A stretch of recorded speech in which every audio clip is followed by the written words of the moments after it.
रात का 1 बज रहा था। स्नेहा अभी तक घर नहीं लौटी थी और स्नेहा की माँ सविता स्नेहा के इंतजार में घर के अंदर बाहर बेचैनी से घूम रही थी। उनके पति विनय अपने स्टडी रूम में कुछ काम कर रहे थे, पर उनका ध्यान भी सविता की बेचैनी पर ही था। विनय एक बड़ी कंपनी में सीए थे। वे उठकर बाहर आए, सविता के चिंतित चेहरे पर नजर डाली और कहा, तुम सो जाओ सविता, मैं जाग रहा हूँ ना, मैं देख लूँगा। सविता ने कहा, कहाँ नींद आती है ऐसे समय में। समझा समझा कर थक गई इस लड़की को, लेकिन स्नेहा के कानों पर तो जू तक नहीं रेंगती। क्या करूं? तभी कार रुकने की आवाज़ सुनाई दी। स्नेहा कार से निकली। ड्राइविंग सीट पर जो लड़का बैठा था उसे झुककर कुछ कहा, खिलखिलाई और अंदर आ गई। सविता और विनय को देखते ही बोली, ओह मॉम डैड, आप लोग फिर से जाग रहे हैं अभी तक? तुम्हारी जैसी बेटी हो तो माता पिता ऐसे ही न जागते हैं स्नेहा। तुम्हारी हमारी हेल्थ की भी परवाह नहीं है। स्नेहा ने कहा, तो क्या मैं अपनी लाइफ एंजॉय करना छोड़ दूँ मॉम? आप लोग जमाने के साथ क्यों नहीं चलते? अब शाम को 5 बजे घर आने का जमाना नहीं रहा। जानती हूँ स्नेहा, लेकिन जमाना रात के 1 बजे भी घर आने का नहीं रहा।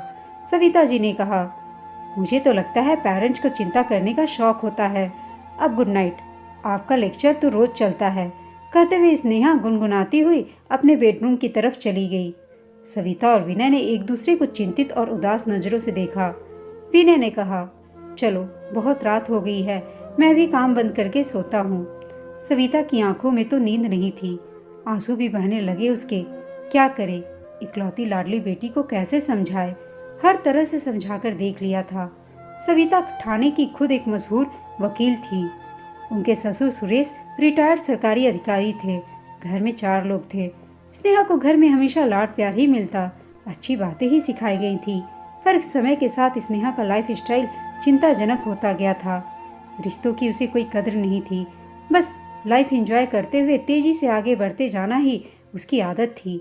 उसकी कई लड़कों से दोस्ती भी थी। स्नेहा को जब जब सविता समझाने बैठती, दोनों में जमकर बहस हुई। सुरेश स्नेहा पर जान छिड़कते थे। उन्होंने ही London Business School of Commerce से उसे शिक्षा दिलवाई। अब वह एक लॉ फर्म में एनालिस्ट थी। सविता और विनय के अच्छे पारिवारिक मित्र अभय और नीता भी सीए थे और उनका इकलौता बेटा राहुल एक वकील। एक जैसा व्यवसाय, शौक और स्वभाव ने दोनों परिवारों में बहुत अच्छे संबंध स्थापित कर दिए थे। राहुल बहुत ही अच्छा इंसान था।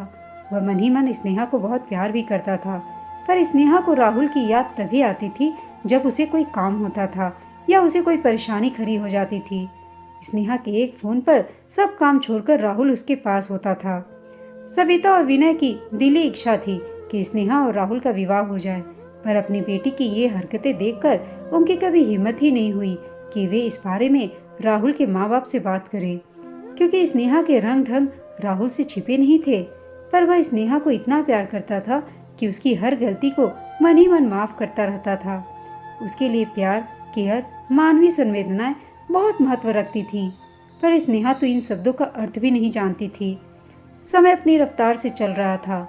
स्नेहा अपनी मर्जी से ही घर आती जाती। विनय और सविता के समझाने का उस पर कोई असर नहीं था। जब भी दोनों कुछ डांटते, सुरेश स्नेहा के दादाजी स्नेहा को लाड प्यार कर बच्ची है समझ जाएगी कहकर बात को खत्म कर देते थे। लेकिन कुछ दिनों से वे बीमार चल रहे थे। स्नेहा में उनकी जान अटकी रहती। अपना अंतिम समय निकट जान उन्होंने अपना अच्छा खासा बैंक बैलेंस सब स्नेहा के नाम कर दिया। एक रात सुरेश जी सोए तो फिर जागे नहीं। तीनों बहुत रोए, बहुत उदास हुए। परिचितों का आना जाना घर में लगा रहा। फिर धीरे धीरे सबका जीवन सामान्य होता गया। स्नेहा अपने पुराने ढर्रे पर लौट आई। वैसे भी किसी भी बात के गंभीरता पूर्वक लेने का उसका स्वभाव था ही नहीं। अब तो वह दादा के मोटे बैंक बैलेंस की भी मालकिन थी। इतना खुला पैसा हाथ में आते ही अब वह और आसमान में उड़ रही थी। सबसे पहले तो उसने अपने माता पिता को बिना बताए एक कार खरीद ली। सविता ने कहा, तुमने अभी से कार क्यों खरीदी और वो भी हमें बिना बताए? मॉम, मुझे मेरी मर्जी से जीने दो। मैं अपनी लाइफ अपनी तरह से जीना चाहती हूँ। रात में मुझे कभी कोई छोड़ता है तो कभी कोई। अब मैं किसी पर डिपेंड नहीं रहूंगी। दादाजी मेरे लिए इतना पैसा छोड़ गए हैं, मैं क्यों अपनी मर्जी से ना जीऊँ? विनय ने कहा, बेटा अभी तुम्हें ड्राइविंग सीखने में टाइम लगेगा, पहले मेरे साथ कुछ प्रैक्टिस तो कर लेती। अब खरीद भी ली है तो प्रैक्टिस भी हो जाएगी पापा। ड्राइविंग लाइसेंस भी बन गया है। आप लोग रिलैक्स करना सीख लीजिए प्लीज। अब तो रात में लौटने का स्नेहा का टाइम ही नहीं था। कभी भी आती कभी भी जाती। सविता ने देखा था वह गाड़ी बहुत तेज से चलाती है। उसे टोका भी, गाड़ी की स्पीड कम रखा करो स्नेहा। मुंबई जैसे शहर में ट्रैफिक और तुम्हारी स्पीड, बहुत ध्यान रखना चाहिए तुम्हें। Mom, I love speed. मैं यंग हूँ, तेजी से आगे बढ़ने में मुझे मजा आता है। पर तुम मना करने के बाद भी पार्टीज में ड्रिंक करने लगी हो।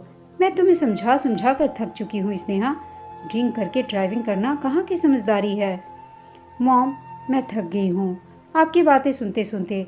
जब कुछ होगा तब देखा जाएगा।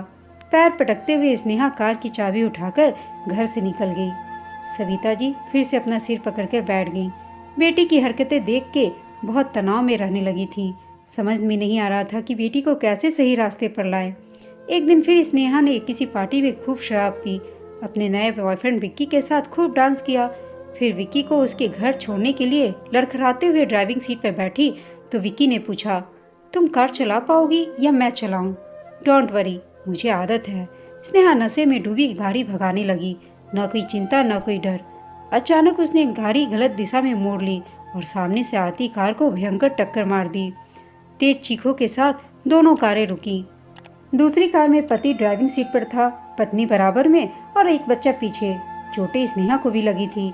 विकी हकबकाया से गाड़ी से नीचे उतरा। उसने स्नेहा को सहारा देकर उतारा। स्नेहा के सिर से खून बह रहा था। दोनों किसी तरह दूसरी कार के पास पहुंचे तो स्नेहा की चीखे से वातावरण गूंज उठा। विकी ने भी ध्यान से देखा तो तीनों खून से लथपथ थे। उन लोगों को देख विकी चिल्लाया, स्नेहा, शायद कोई बचा नहीं है। उफ, पुलिस केस हो जाएगा। स्नेहा का सारा नशा उतर चुका था। रोने लगी। Vicky, please help me. क्या करे अब? सॉरी स्नेहा, मैं कुछ नहीं कर पाऊंगा। प्लीज कोशिश करना कि मेरा नाम नहीं आए। मेरे डैड बहुत नाराज होंगे। सॉरी, मैं जा रहा हूँ। क्या? स्नेहा को जैसे तेज झटका लगा। तुम रात में इस तरह मुझे छोड़कर जा रहे हो? विकी बिना कुछ जवाब दिए एक और भागता हुआ चला गया। सुनसान रात में अकेली घायल खड़ी स्नेहा को हमेशा की तरह बस एक ही नाम याद आया, राहुल।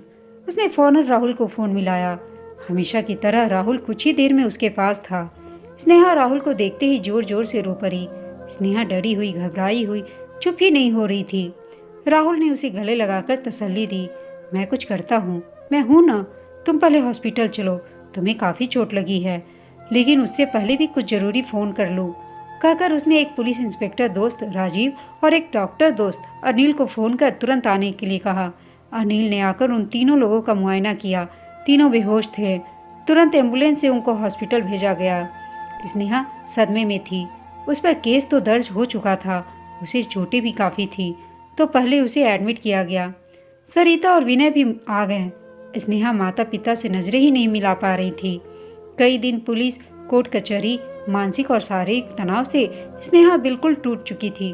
उसकी जिंदगी जैसे एक पल में ही बदल गई। हर समय सोच में डूबी रहती। उसके लाइफ स्टाइल के कारण 3 लोग अपने जीवन से जूझ रहे थे।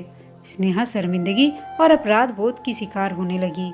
एक एक गलती याद कर बार बार अपने माता पिता और राहुल से माफ़ी मांग रही थी।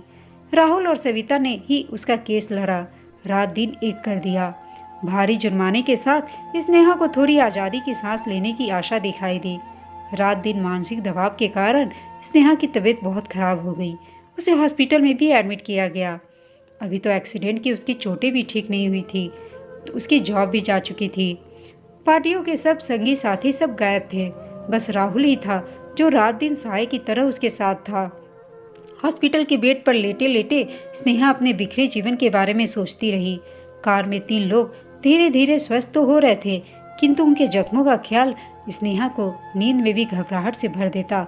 कोर्ट कचहरी से भले ही सविता और राहुल ने उसे जल्दी बचा लिया था, पर अपने मन की अदालत से वह अपने गुनाहों से मुक्त ही नहीं हो पा रही थी। विनय, सविता, राहुल और उसके मम्मी पापा अभय और नीता भी सब अपने स्नेहा से उस सामान्य जीवन की तरफ लाने की कोशिश कर रहे थे। अब उसे सही गलत का, अच्छे बुरे रिश्ते का, भावनाओं का, अपने माता पिता के स्नेह का, राहुल की दोस्ती और प्यार का एहसास हो चुका था। एक दिन जब विनय, सविता, अभय और नीता चारों उसके पास थे, बहुत सोच समझकर उसने अचानक सविता से अपना फ़ोन मांगकर राहुल को फ़ोन किया और आने के लिए कहा। हमेशा की तरह राहुल कुछ ही देर में उसके पास था। स्नेहा ने उठकर बैठते हुए राहुल का हाथ अपने हाथ में लेते हुए कहा, इस बार तुम्हें किसी काम से नहीं, सबके सामने बस इतना करने के लिए बुलाया है। I am sorry for everything. आप सब मुझे माफ कर दें। और राहुल, तुम कितने अच्छे हो, कहकर रोते रोते स्नेहा ने राहुल के गले में बाहें डाल दी। तो राहुल वहां उपस्थित चारों लोगों को देखकर पहले तो शर्मा गया, फिर हंसकर स्नेहा को अपनी बाहों के सुरक्षित घेरे में लेकर अपने माता पिता, फिर विनय और सविता को देखा तो बहुत दिनों बाद सबके चेहरे पर एक मुस्कान दिखाई दी। सबकी आंखों में अपनी इच्छा पूरी होने की खुशी साफ साफ दिखाई दे रही थी। कुछ ही दिनों के बाद राहुल और स्नेहा की शादी भी हो गई। दोस्तों, आपको यह कहानी कैसी लगी कमेंट करके बताइएगा। साथ ही कहानी अच्छी लगी हो तो इसे लाइक, शेयर और चैनल को सब्सक्राइब अवश्य कीजिएगा। कहानी सुनने के लिए आप सबका धन्यवाद।